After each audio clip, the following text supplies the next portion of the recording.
Hello again, everyone. We are back for, I guess we would say this is a special edition of A Christian Perspective on the 2020 elections, because we want to get into a very specific topic here with my sister Tasha. And Tasha and I we have known Tasha and Justin for how long? Almost 2 years? Oh, 2 years 2 years. now. It'll be 2 years coming up here. It's been that long? Yes.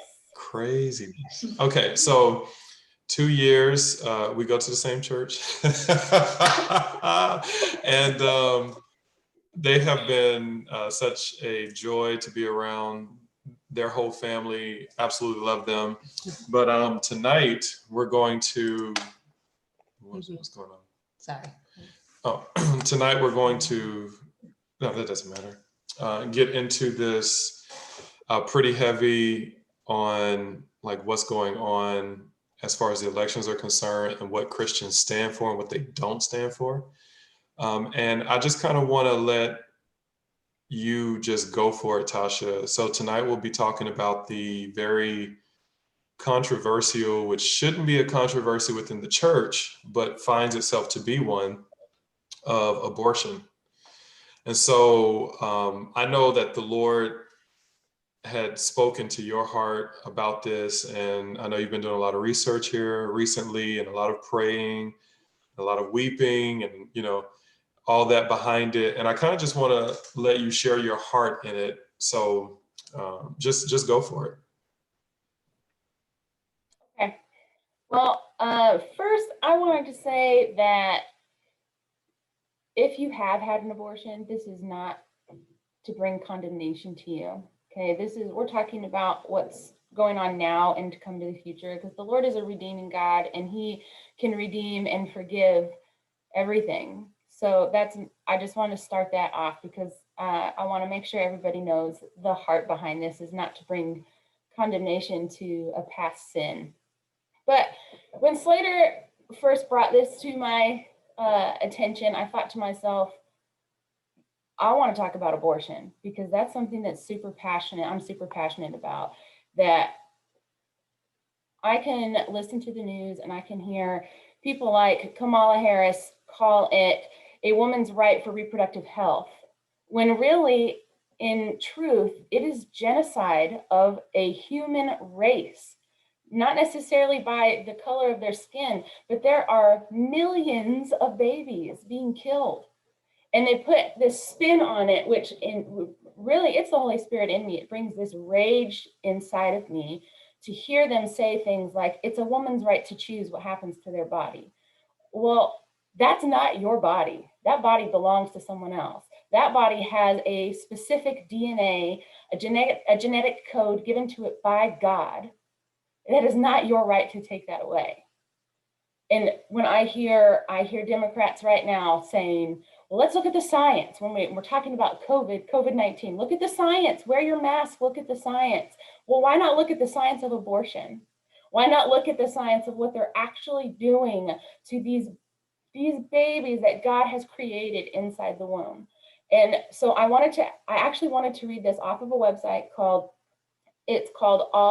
All American Life League. And I know some people will say, well, that's just a pro-life website. So of course they're going to, say pro-life things. They're not going to talk about pro-choice. But what's on here is the actual abortion methods. And I think the church at large is so ignorant to what is really going on, because we've been deceived, because the enemy has put this wall, this blinder over our eyes to think that it's okay if you put a different spin on it. It's okay if you call it a woman's right for reproductive health. And it is not. And even the word abortion has become something that is now just a word. It's just ending pregnancy. And it's something that people hear, but they don't understand what that really means. And I'm just going to go ahead and start. So the first one I wanted to read is called, and I'm going to just give you a fair warning. This is pretty graphic and it's pretty awful. And I just in case there's little people around, just want to give that warning. But A surgical abortion, these are abortions that involve invasive procedures. Major types of surgical abortions include suction aspiration. This is the procedure most often used in first trimesters of pregnancy. The first 3 months, the abortionist inserts a suction tube into a vacuum hose with an extremely sharp end into the mother's womb. The suction and cutting edge dismember the baby while the hose sucks the body parts into a collection bottle. Does that sound like you're just ending a pregnancy? I mean, that's not even the worst one, okay? And that's horrific. It's absolutely disgusting. And then there's another one they call dilation in some word I can't pronounce, but it's DNC.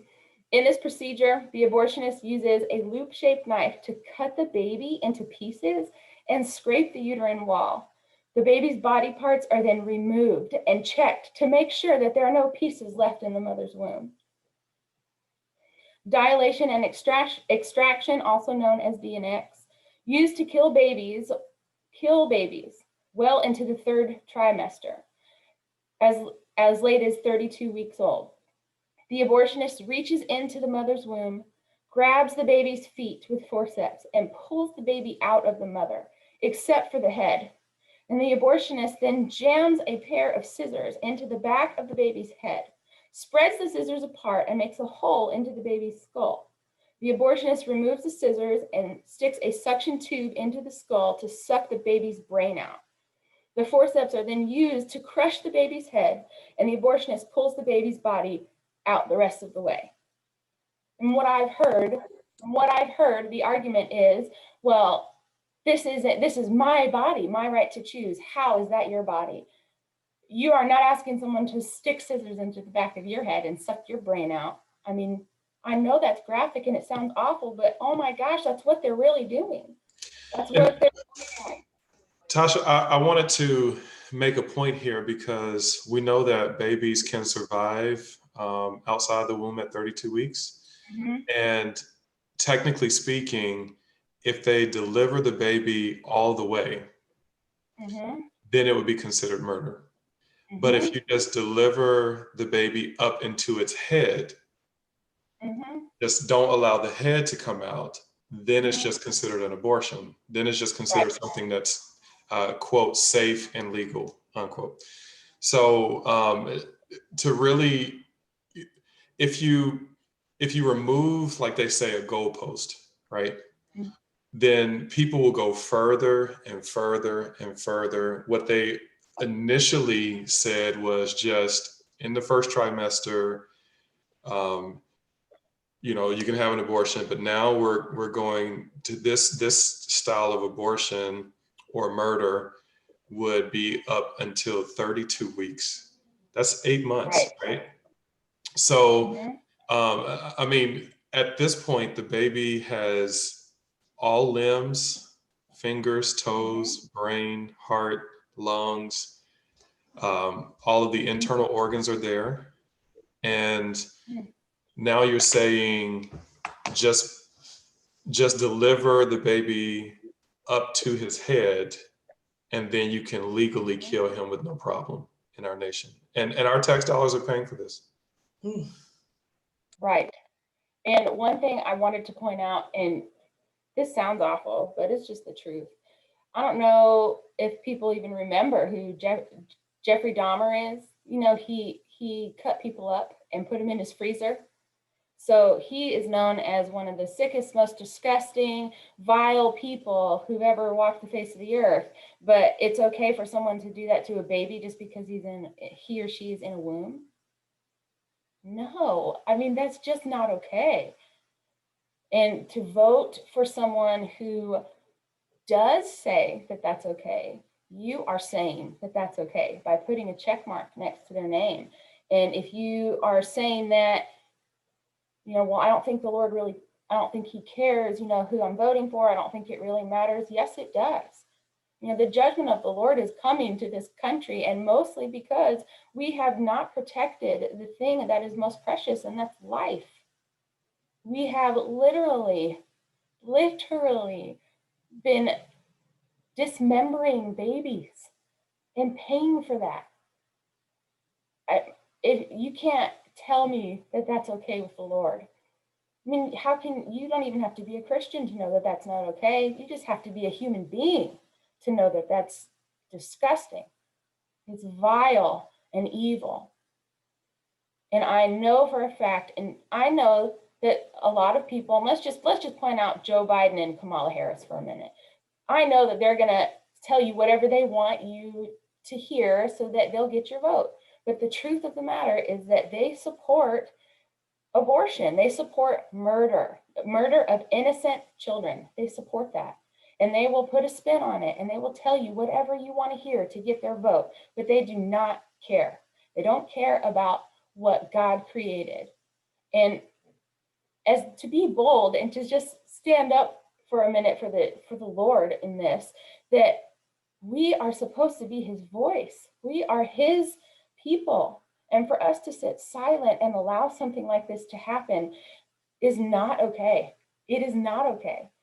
And I have seen videos on YouTube of people who, most Christians would say, well, they don't present themselves very well, or they use foul language, or they can be crude, and one person that comes to mind is, oh gosh, what's his name? Stephen Crowder. Yeah, I've seen him interview people about, why life matters. I'm pro-life, change my mind. He has videos like that. And, I'm not going to judge him and his Christianity. That's not what this is about. But for someone like that to have the guts to stand up and to go out there and be the voice, and the church is sitting on our hands, not okay. Church of God, not okay. It is not okay.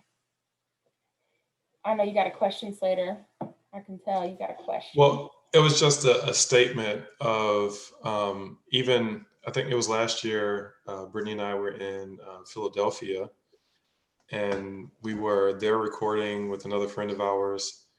And we went to the movies to see the movie done by Abby Johnson, Unplanned. Yeah. And the very beginning scene of the movie is showing an abortion being performed, and you can see what they're doing on the screen. Um, and you can see how graphic it is, and you can see the baby like fighting, like it can feel that pain, right? It's not just something that, oh, it doesn't have feelings, it can't, feel anything, touch anything, whatever. And you can tell the baby is really fighting. And um, the guy who played the doctor is an actual doctor who had performed so many abortions himself, is now standing out against it because it just hit him one day. Man, what if this was my daughter? Like I've been murdering children for years.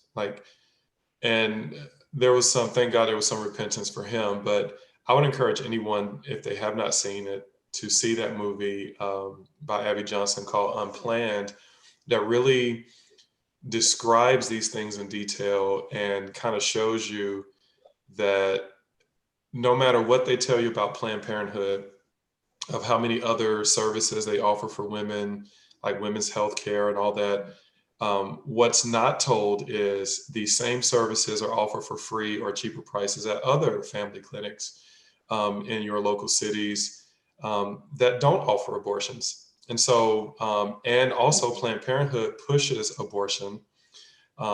Most of their business is due to abortion, and they're getting government funds. And again, that we're paying for now. We're all guilty of this, that we're paying for through our taxes, these abortions, to where Planned Parenthood is getting tens of millions of dollars every year from the government, largely now defunded since President Trump took office.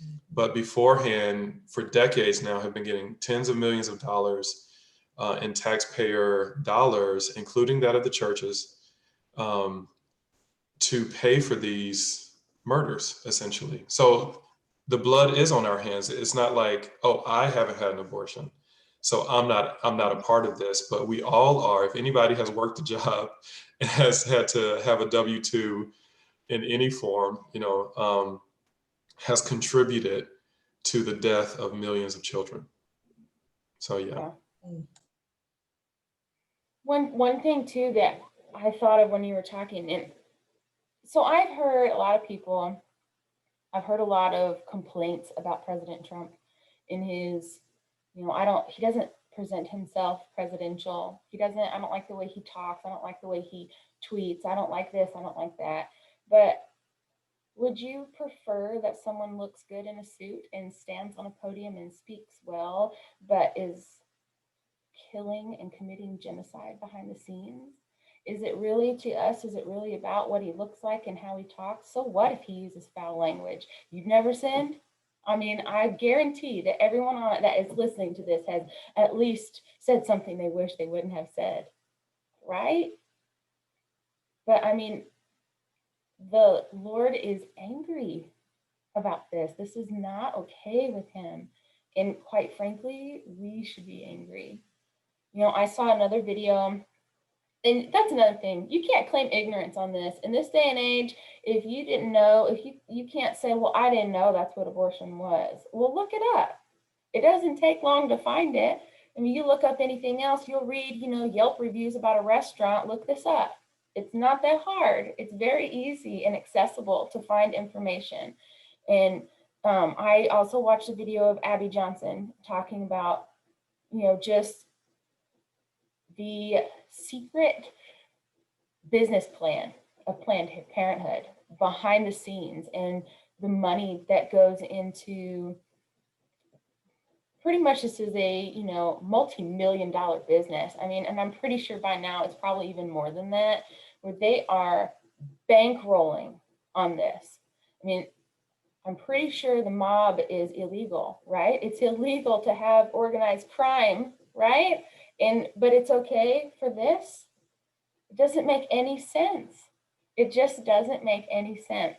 And then when I see politicians stand there and act as if this is a right, that it is a right to choose, just the wording in itself is slimy and it's deceitful.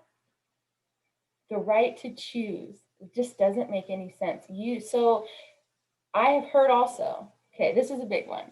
There's there's male privilege, and females are not treated as well in this country as males. Okay, well then why are females the only ones who get to choose murder, and it be totally okay? No, that's not okay. The hypocrisy is outstanding. I mean, it's absolutely sickening, but it's also right in your face. There is no excuse to not know. There is no reason to claim ignorance on any of this. And you can't stand before the Lord and claim ignorance on this either, because he knows that you know, and he knows that you're contributing to it too, even if you don't know. Yeah, we also know that men don't have a say in whether or not a woman can have an abortion, even if it's their child. Right. They have no say. A woman can so choose, and there would be no criminal action taken against her, even if it was simply because, okay, I don't like this guy anymore, I'm going to get an abortion. He would have no say in the life of his own child. And talk about privilege. So, Right. I yeah. totally agree. Now, did you get a chance to read all of the definitions that you want to get Oh out yeah, there? there was one more.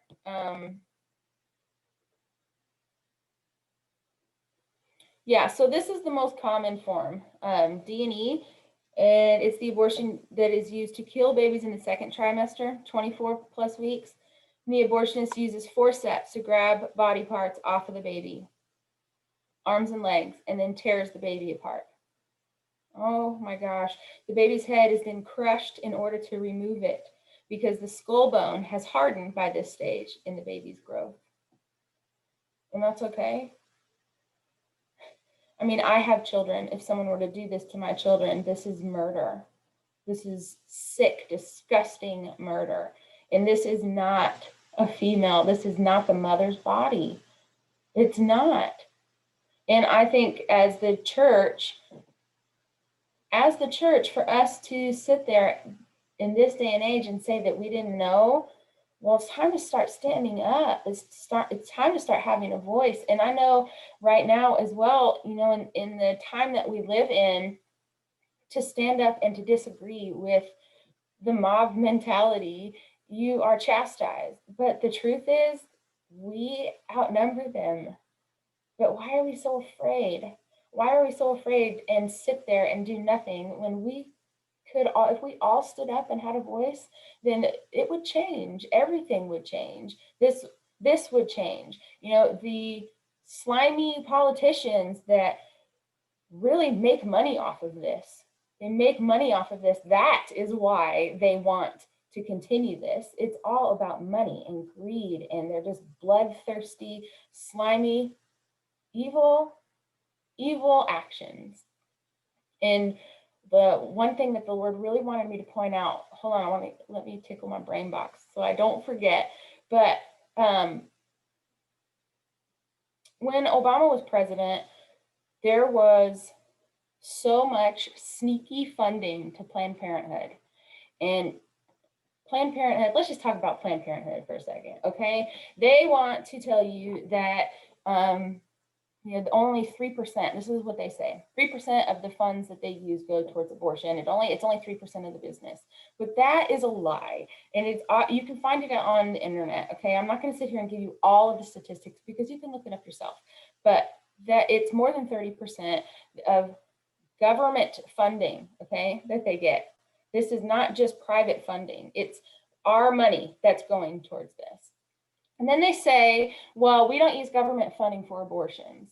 But thank you to Abby Johnson for, you know, bringing that out, that that's not true, that all the money goes into one lump sum and they just use it for whatever.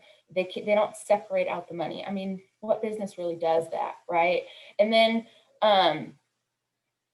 there are videos, and I already know people will say, well, that video was, you know, this guy recorded this conversation with the Planned Parenthood board and Planned Parenthood directors and things like that. These videos were recorded illegally without their knowledge. Who cares? Who cares if the video was illegal, right? I mean, the information is still true. That, you know, that's what I always point out, Tasha, is, okay, you say, okay, they were recorded against their will. Uh-huh. Okay, I'll give you that. But is what they said what they said? You know what I'm saying? Is it true what they brought out? Right. And that should alarm us more than someone doing, I guess you would call it investigative journalism, to expose this mess. Because let's just say, let's kind of like put this into a certain parameter, right? So let's say that somebody recorded, I don't know, person A talking to another person about how he desires or she desires to kill somebody, right? Didn't get consent to record it, and then that actually happens. And then that person family's like, oh, we have this recording of this individual saying that they wanted to kill this person. They planned it out. They talked to the other guy about it, or his woman, or whoever.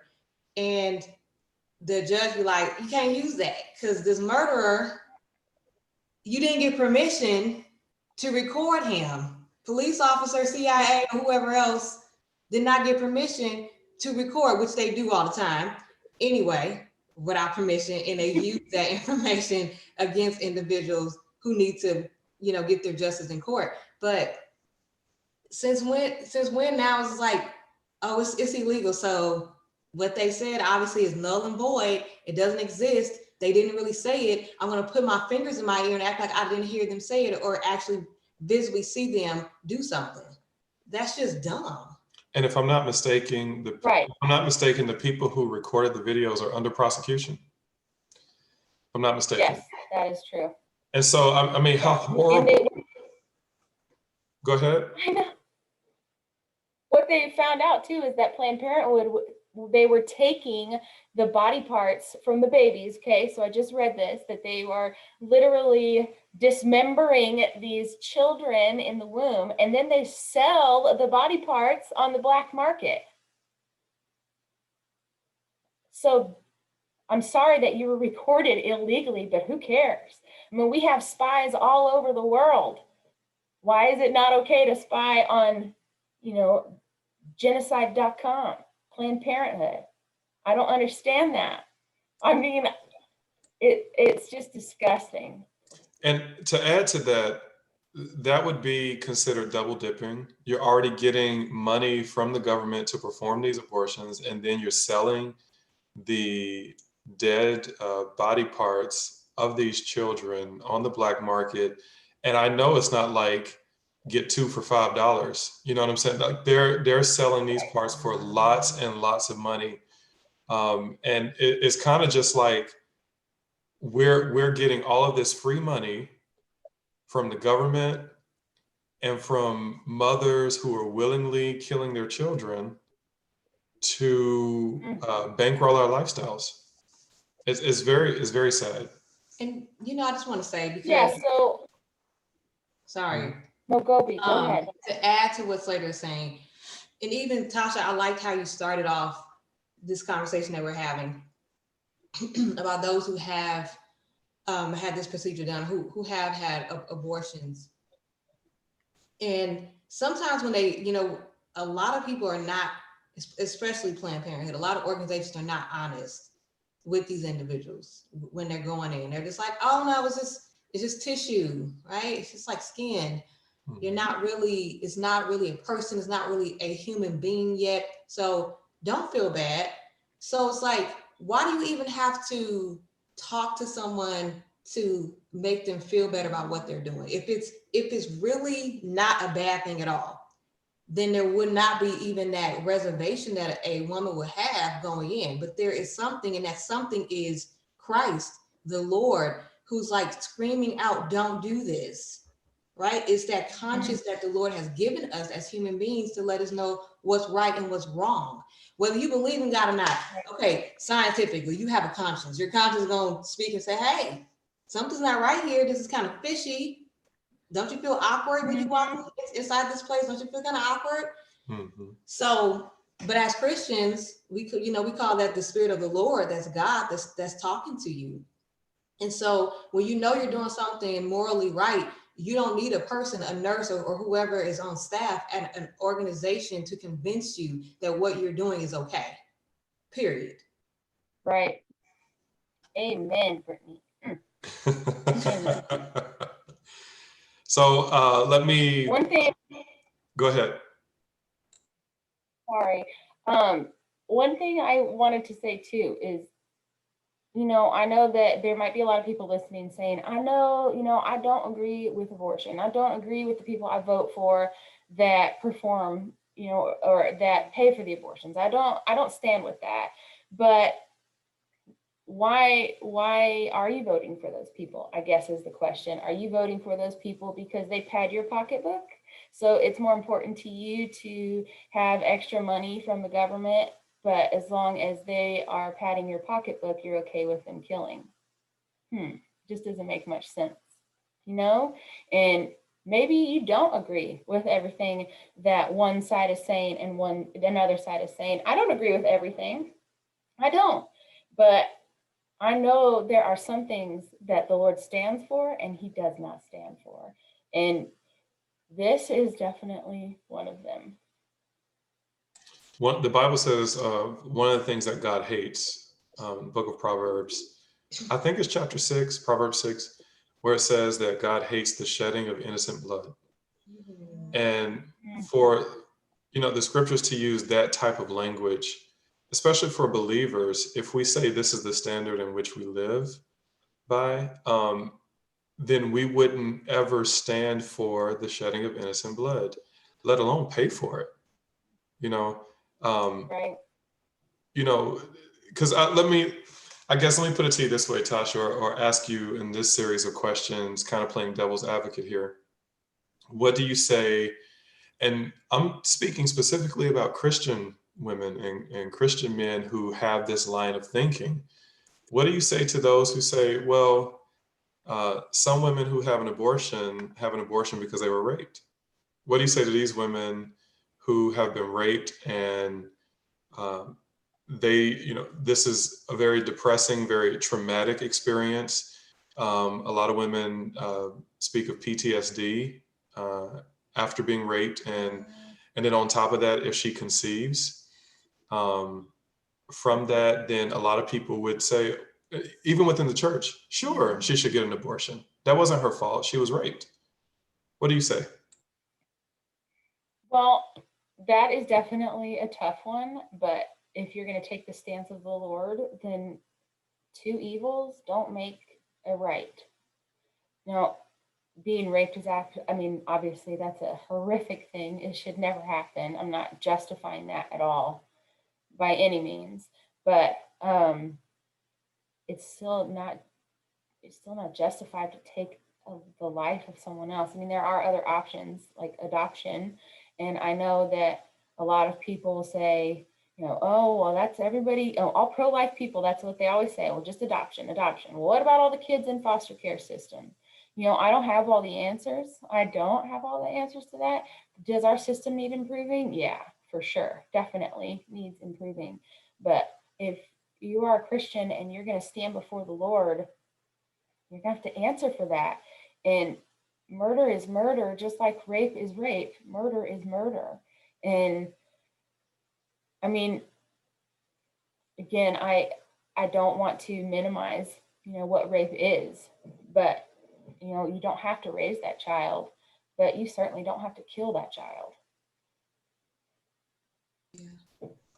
I was to add to that, and thank you, Tasha, for sharing your heart on that subject. And I agree that something like that, when it comes to rape, that is very traumatic. It is a trauma that unfortunately some men and women deal with. But speaking of women who conceive after being sexually assaulted, it it is difficult to deal with, period, because you're already dealing with this trauma of what happened to you, physically and emotionally and mentally, and then now um, dealing with the changes that's happening within your body with conceiving a child. And how I usually deal with it is this way. It's like, let's say that individual decides that this is the best thing for me to do. I do not want to carry a child of the individual who raped me, or is traumatic. It brings back all those memories. And I'm not saying that it doesn't, because it does. But then even after getting an abortion, or even if you birth that child and give them up for adoption, that's fine. But those emotions and that hurt and that trauma is still there. And it only really takes the Lord to actually heal your heart from um, that situation, right? And a lot of times I think, Yeah. when someone's in that situation, they're pregnant by their attacker, or someone that assaulted them, they're thinking like, if I just get rid of this child that's been conceived out of this horrific act, then I won't be reminded. I won't have that trauma anymore. No, it's going to still be there until Mm-hmm. you allow God to actually heal you from it. And what can be a beautiful thing is, in that, during the 9 months of carrying that child, of the individual who hurt you, the Lord can really heal your heart and build a beautiful, loving relationship between mother and child, right? And not just mother and child, but between the mother and the father, heavenly father, right? This beautiful union. So I think that's what I usually remind Christians who say that. What about those who've been raped? And I'm like, well, just think about it. Like, even after they have that abortion, they're still, now, not only are they dealing from the trauma of the assault, but then an abortion on your body is hard too. That's even more trauma, Mm-hmm. mentally Mm-hmm. and physically, that you're adding to this person's life. And spiritually. And spiritually, right? So if you talk to men and women who had abortions, they tell you it's not like they just, after it was done, they was like, hey, I'm good now, I'm gonna move on with my life. No, they talk about the emotional and spiritual and physical trauma from it, period. It exists, it's real. I don't care what anybody says. I would also like to point out too that the child doesn't have to be held responsible for Right. the vicious act of that rapist. True. And I think if more rapists are held accountable to a severe standard, Mm-hmm. you would have that type of crime go down. Mm-hmm. Number two, I've done some research on this, and I've seen there is a very great success rate of women who put their children up for adoption, not foster care, but for Mhm. adoption, Yeah. into loving homes. And I've also seen some pretty, which was alarming to me, but it was a beautiful type of alarming, where the mothers actually raised those children and loved those children, Mhm. and those children came out successful. When we look at how many children in the foster system, and we know people personally who grew up in foster care who Mhm. still came out very successful, productive, Mhm. godly people, even though they came from very horrible situations. And to just piggyback off what you said, Tasha, yes, our system is not perfect. Our system needs improvement, but murder isn't the solution to the problems that we have. True. Jesus is the solution to the problems that we have. And if we would hold people accountable for their actions, because if, a rapist rapes someone, um, most women, it's sad to say, and some for good reason, most women don't report being raped. And because the rapist is not held accountable and you're holding the child accountable, so you're aborting the child, Mhm. but the rapist goes free, he continues to do what he's doing. Yeah. Right. And, you have examples of that with like, what was the guy? Was it Ted Bundy? Who just like Yeah. went on So this, serial rapist. yeah, the The serial murderer. rapist and murderer, just because he Yes. wasn't stopped, he just kept doing it. Right. Mhm. And I mean, we have to hold people accountable for what they do wrong. And again, we don't have to murder the child in order to cope Or with, punish them. Yeah. yeah, or punish the child for Something somebody something did. traumatic that happened to you. Yeah. And it's not to minimize what happened. I Mhm. mean, rape is, it's extremely invasive. It's a horrible, horrific act that needs to be punished to the severity of the law, right? Um, and I think that's important for us to know, like, or to say that we're not saying that people should go scot-free. We're just saying that you shouldn't murder the innocent party involved. Mhm. There are more successful ways to handle a situation like this than what we're presently doing. Yeah. So let me ask you this question, Tasha. What do you say to the people who bring up, again, another extreme case? The mother's life is in danger. I would say the mother's life is in danger to have an abortion. I don't think most people even realize the danger that the mother is putting herself in, because they again put a spin on it that it's your right to choose your health, when in fact you are putting yourself in a very serious position. A lot of people actually die, and then they even have severe damage is done to their body. It's not just going in, like Brittany said, and cleaning out some tissue. It's so much more than that. I actually know a girl from maybe 10 years ago or so in my life who was a Christian, and she got pregnant and found out that she had cancer that would only grow at a rapid rate because of the baby. And the doctors, they really encouraged her to, use their words, terminate the pregnancy or to kill the baby. And she would not. She would not. And the cancer grew in her, and she had the baby, and then she started treatment, and she didn't make it. And it was a couple of years after that, and she didn't survive. But her child is on the earth and has a chance to get to know the Lord. And I know she's with the Lord, but that that's the definition of loving your self life more than another, right? I mean, how can you say that your life is more important than the one that God has is knitting together in your womb? I've even heard, and I don't want to keep bringing him up, but I even heard a girl on the Stephen Crowder interview. She said, "Well, I wanted to finish school, and it wasn't convenient for my, what I had planned for my life." I mean, have we really become that selfish and self-centered to where someone else's life doesn't hold any value compared to a degree, which, let's face it, your degree really doesn't hold any value either, not anymore.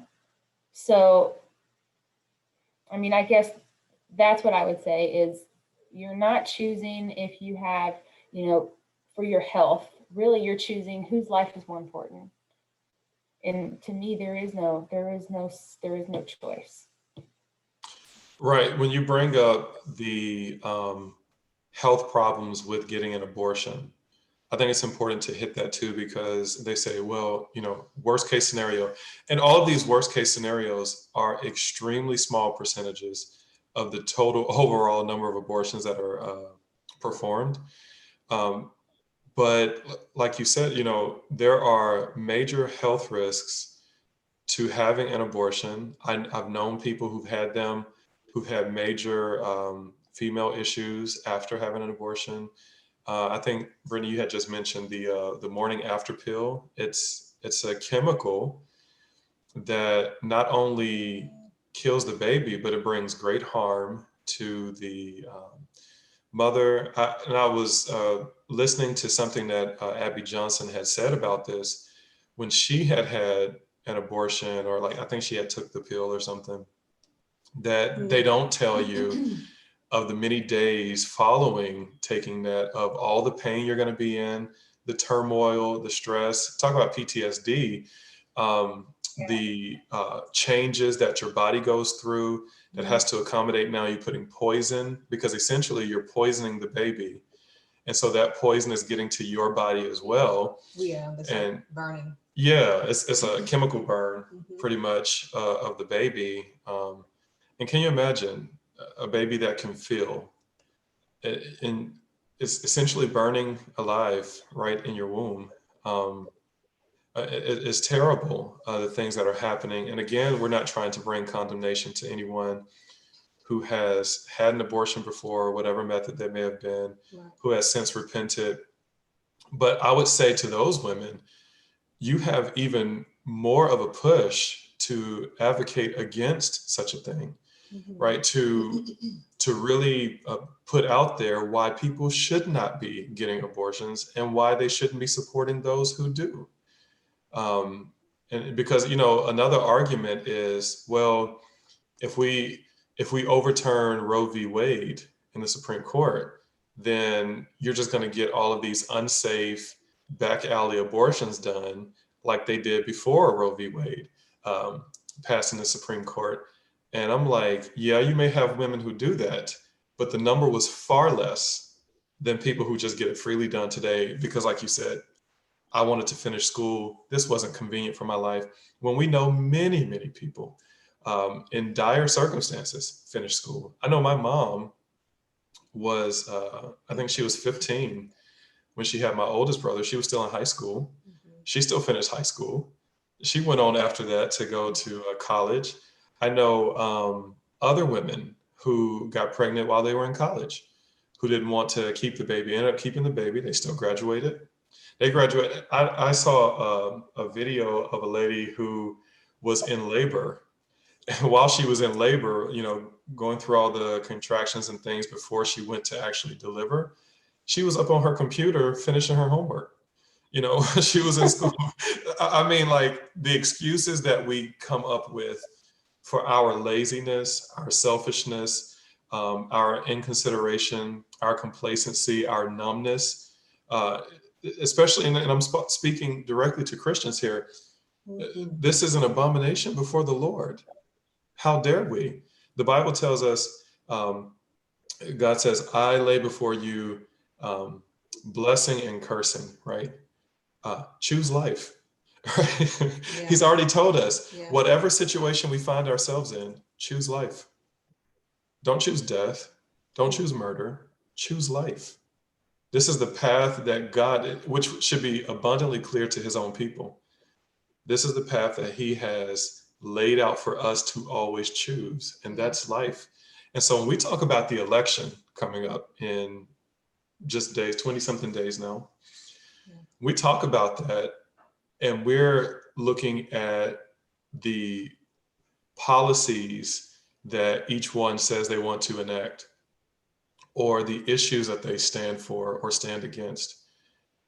I would rather stand with one that is for protecting the lives of the unborn, for protecting the lives of the elderly, than I would be for those who are promoting as a good thing um, abortion and euthanasia for the elderly, and how we can legislate murder and put different words on it just to make people feel better or feel good about their decisions to go against the law and instruction of God Almighty. We will be held accountable for what we stood for. Whatever platform we were standing for, we will be held accountable. And I think it's important for us to realize that and to vote accordingly. Wouldn't you say, Tasha? Yeah, I totally agree with that. And while you were talking, I had a history reminder of the horrible, which everyone would agree, well, those who believe that it existed, that Hitler committed genocide against the Jewish people. And let's not forget that there are stories of the church hearing the screams and the cries of these people going by on trains and ignoring them and just singing louder because they didn't want to have to deal with it.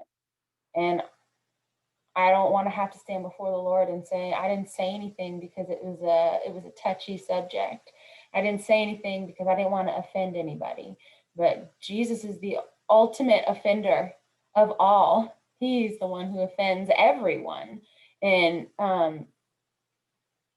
if Christ is in you, even if it's just a tiny form, there's no way he wouldn't stand up and say something. There's no way he wouldn't come in and turn the tables. I mean, he did that over something that's not even near as horrific. I mean, I'm pretty sure if we were to go back into Bible times that they wouldn't even think of anything like this ever occurring. Like this isn't something that they would even consider being something that could happen in the future. And then here we are, where in the nation that was built on Christ and our Constitution is built off of biblical principles, and the enemy has come in and slid in like a slimy snake and dressed up in a nice suit with lots of money and has fooled the church by things that are earthly and worldly to bring them in and suck them in. And I don't know how anyone could justify standing before the Lord and saying that you supported something like this. And hopefully this wasn't too gruesome for you, but at the same time, I hope it was, because it needs to be an eye opener to people that you're being lied to. You're being lied to by the government. You're being lied to by government officials, by even healthcare, so-called healthcare officials, because it's not healthcare. I mean, let's get real. It's not healthcare. I mean, they're killing people. They're putting your life in danger. Really, it's money bags care. That's what they're doing. They are padding their pocketbook and they are making themselves rich. And I'm just going to throw Biden under the bus for a minute, okay? Because I've seen videos long ago, decades ago, where he would say, well, my Catholic faith, supports life. But now, all of a sudden, how many decades are we now later? And now he has flipped. And what for? Why? Why is it, well, now you don't have a Catholic faith that doesn't, support killing children. Why? Because he wants your vote. Why? Because he wants your money. Why? Because he wants a power. It's power, greed. I mean, people, this is as evil as it gets. Just because it's dressed in a very expensive suit does not make it not evil, because it is. And Kamala Harris, she's just as awful. I mean, I'm pretty sure, and correct me because I don't know for sure, this partial birth abortion is legal in the state of California, and that's her state. And again, it is presented as a woman's right to reproductive health. Whatever the crap that means, that is just a load of crap. Yeah. Tasha, could you, you mentioned partial birth abortion. Could you kind of go into more about what that means for Yeah, those who may not know? let me get my. Fine, Yeah. I understand, because this is something that you say it's been legalized in California. Was that this year? I don't know. Sure can. Not sure New when. York, Okay, New York, it's legal in New York too. it's legal in New That one. York. Mhm. Okay. And you I can believe, look at the lawlessness in these two states as a direct result. right. I'm pretty sure, and I don't know because I don't have the right in front of me, but I'm pretty sure there's 7 states that partial birth is legal. But this is the one where they stab the baby, they pull the baby out of the mother's womb except for the head, and stab the baby in the back of the neck, split the baby open, and suck the baby's brain out. Partial birth abortion. And you can even do that all the way up until you are in labor. In labor, like dilated at 9, and all of a sudden you decide you don't want this baby. And let's give President Trump some props right now, because he signed that bill, right to life bill. Okay, for what? Because before you are presented with a baby who you're trying to suck their brain out while they're being born, and it doesn't work. So we're just going to let this poor little baby sit here for 3 days and die. But President Trump signed the executive order that no, we're going to do right to life. That baby has a right to life. Who cares if the doctor performing the murder or the mother who wants to murder their baby, it didn't work out. So now we're just going to let this poor innocent baby sit there and suffer for up to days, people. Up to days. This is not a minute or two, which is bad enough, but for days. And President Trump, like him or not, say that he says things that are off the wall. He is also the first president to participate in a walk for life, a march for life. Well, you know what that tells me? That means he has some guts. He has a backbone. He's not a wuss who's going to bend to the status quo to pad his pocketbook, because he's giving his salary. He's giving it. He's not even padding his pocketbook at all with our money, unlike all the other politicians who are doing that. Sorry to go off on a tangent, but it's true. It is true. Yes. Man, thank you for sharing that. It's just like you said, I like how you said it, Tasha. You said if people just look it up, and stop trying to find excuses or reasoning why it's okay.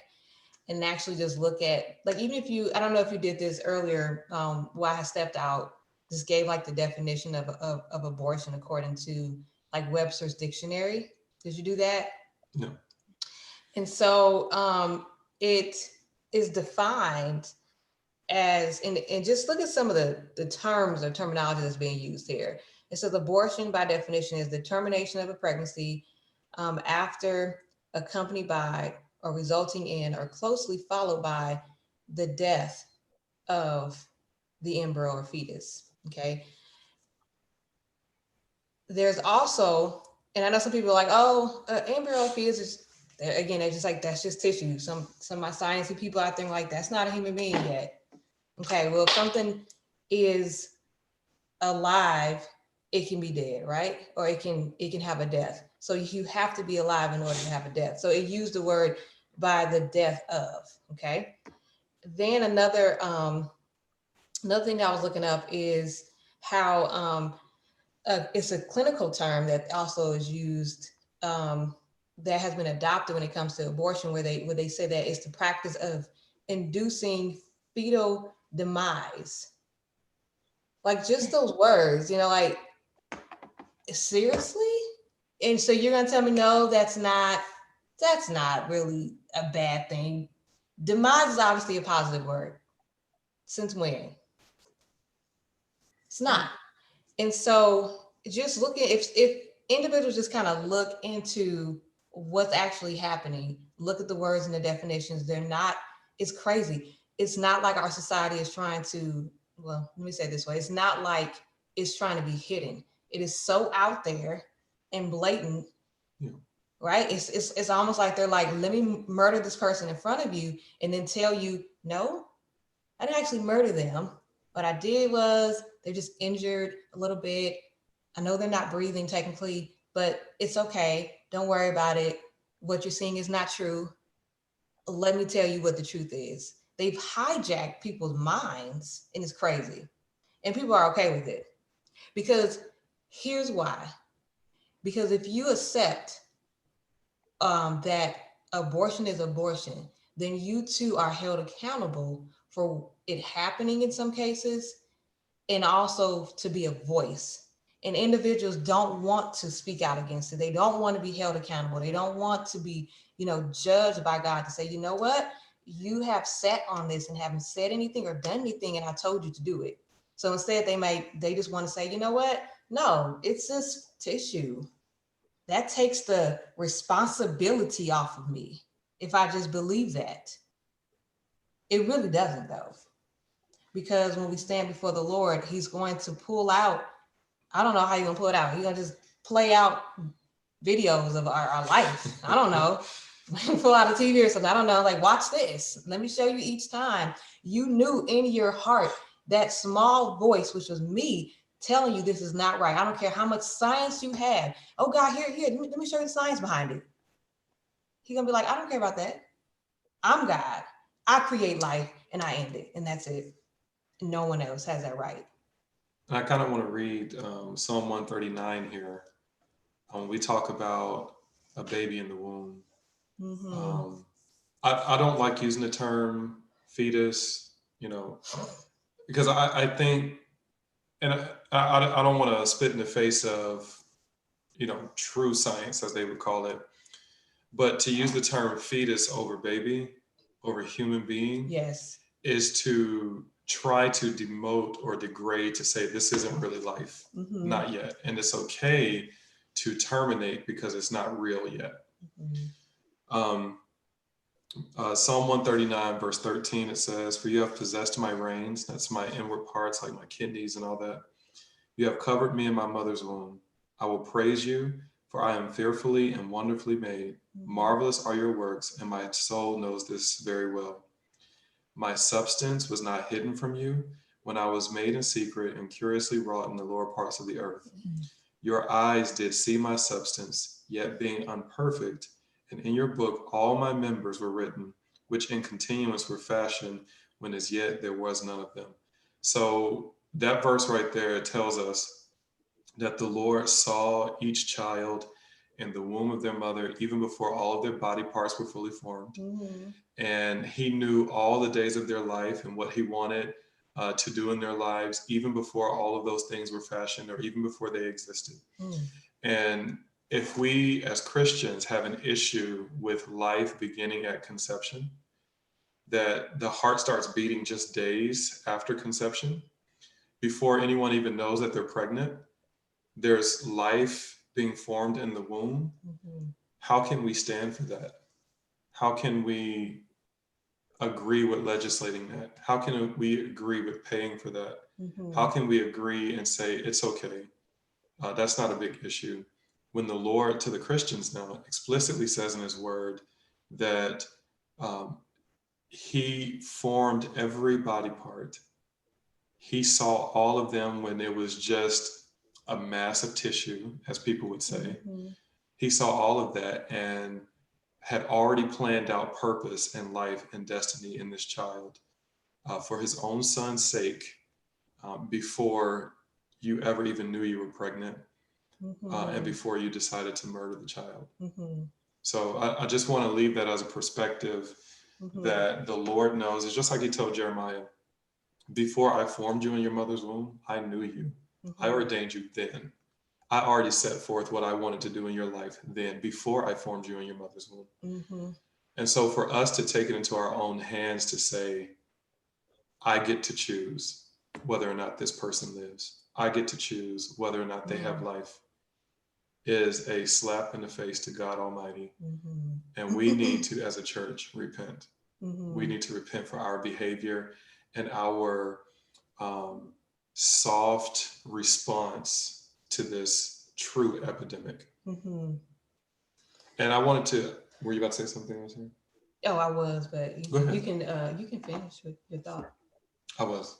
Oh, and Tasha, I don't want to. If you have something else, I don't want to hijack anything, but I thought about how there was a study that came out that scientists were talking about how at the moment of conception that there's this light that happens when the egg and the sperm meets, and they were talking about how breathtaking it is and how wonderful it is to see that light when the egg and sperm meets.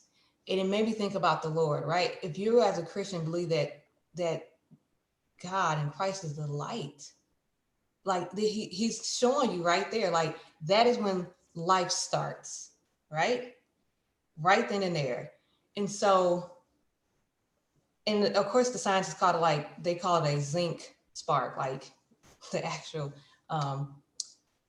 supplement like zinc, or like the actual mineral zinc. But and I can go into a whole teaching on that zinc, how important that is for just life itself. But just the fact that that light happens is a further illustration that the Lord believes that life begins at conception, right? Doesn't take 2, 3, 4, 5, 6, 8 weeks. Like a lot of people are trying to teach other people and say that this is the truth. The truth is, to Christ and to God, life begins at conception, which is why that light happens when the sperm and egg meets. That is the Lord letting it be so. So how do we have, like Seda said, how do we have the audacity to say to God, that's not life? The one who is the giver of life, who knows way more than we do, who knows better than any scientist out there. I'm sorry, like I don't care how many degrees you have or how much schooling or anything, you're not high, your knowledge would never, ever, ever be higher than the one and only living God, period. So Tasha, I wanted to give you an opportunity before we end this interview, and thank you so much for coming on, agreeing to do this. I know it was not easy. It's one of those topics that still garner a lot of negative attention. But if there's anything that you would want to add or say, or to make some sort of appeal to those who would be watching this, women who may be struggling right now, whether or not they're going to go and have an abortion, and our response as the church, how we should be viewing things and how we should be conducting our lives in these matters. Is there anything that you would want to say to end this? I would say, if right now you're pregnant and you are considering an abortion and you're a believer, you love the Lord, I would say go get an ultrasound, and you can get them for free. Crisis Pregnancy Center, you can get them for free. With my first child and my first ultrasound, it was miraculous to be able to see the baby, to hear the heartbeat, even when they're that big, even when they're teeny tiny. You can see that's a person in there. That's a real person, and that person loves you and will love you. And there's nothing like it. It doesn't really matter how hard your life is or what's going on at the time when you hold that baby for the first time. The love that you will feel from that child and for that child will wash out all of the confusion and pain and heartache that came with trying to decide to keep that life or not. And if maybe you're not in the position to raise the child, there are other people who would love that child and want to have that child. And if you trust in the Lord, and if you consider yourself a Christian at all, then you would trust the Lord that He has a place for that child, right? I mean, that you got to trust him even just a tiny bit that he can take care of it. But it's your choice to obey him and to yield to him. And even though it might not be easy, but I would say that go get an ultrasound, because there is nothing more eye-opening than when you're laying there and someone is literally has a camera looking into your belly and there's a person in there. There's a person in there. That that is a person in there. And it's so special. And it's so it really is a miracle. And maybe you're just into science.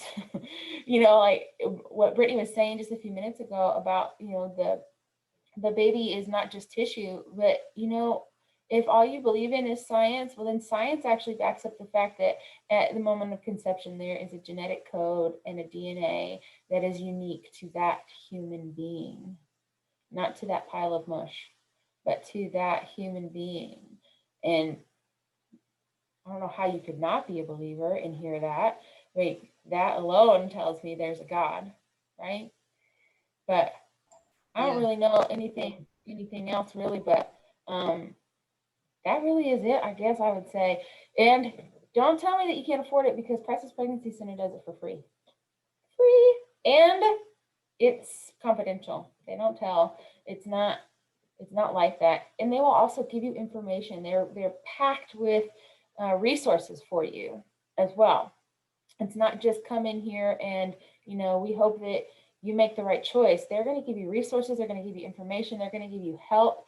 They're going to point you in the right direction, to find a doctor, to find the prenatal help that you need, money for. I mean, there are all kinds of programs for helping you have pay for the healthcare. There's programs for getting you good nutritious food. There's even programs to help get the food after the baby, and housing. And it's not like you're getting thrown out there to the wolves. And or maybe you are, or maybe you feel that way. Maybe you are getting kicked out of your parents' house or something like that, which really happens a lot. I mean, that's a pretty you know common thing, unfortunately. But there are resources, and you know find a church that can point you to the Crisis Pregnancy Center. There are so many options.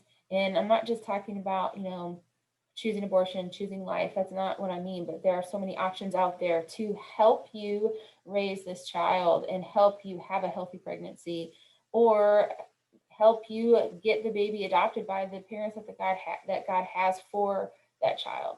This is a new day and age. There even a back alley abortion is and that's just stupid. I mean, there are so many options. We are living in a world of options, right?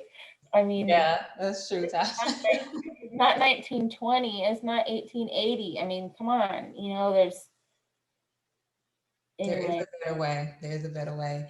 Yeah. Tasha, thank you so much. I just wanted to leave those who may watch this later on, whether they are professing to be a Christian or not. I did want to just share that, again, if someone is, like you said, they are thinking about it, if they're contemplating getting an abortion, or they know someone who has, or they have gotten an abortion in the past, that there is that there is hope, for you, and that there is a way to get through this. And there are options, like Tasha saying, there are resources available. And then more importantly, there is a God in heaven who cares about your situation, who wants to heal the brokenhearted, including yours. So just wanted to put that out there. And then also just wanted to share, like, that myself and Slater are both products of mothers who had considered getting abortions, and we're here today. So that's why I believe we're both, in addition to just being passionate because we're Christians and believe in God, but because look at us, we're here, right?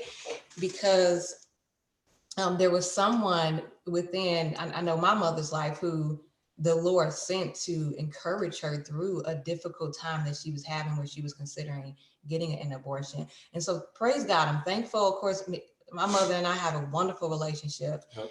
And I love her forever and ever. And so I just wanted to share that, that we are products of a parent who considered getting an abortion, and thank God that they didn't. And I know that in my situation, my mom was considering it because she was young. She was very young when she had me. But my grandfather, I think my mom told me it was the last conversation they had before he died, that he really exhorted her. I won't say his exact words, but exhorted her not to get an abortion. And my mom loved me and raised me and took care of me as if she never considered an abortion. And so, of course, there are other options out there. And I have a great relationship with my mom today. I can call her now, and we'll just do a lot of laughing and just enjoying each other and whatnot. So, I mean, we don't have to just give up because we find ourselves in a tough situation, you know? So anyway, thank you so much, Tasha, for coming on and just sharing your heart and sharing the Lord's heart about this, because this election is important for a number of reasons.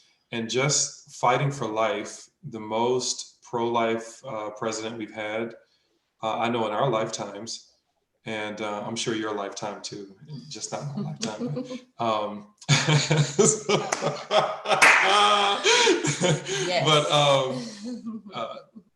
But you know, we want to stand with the Lord.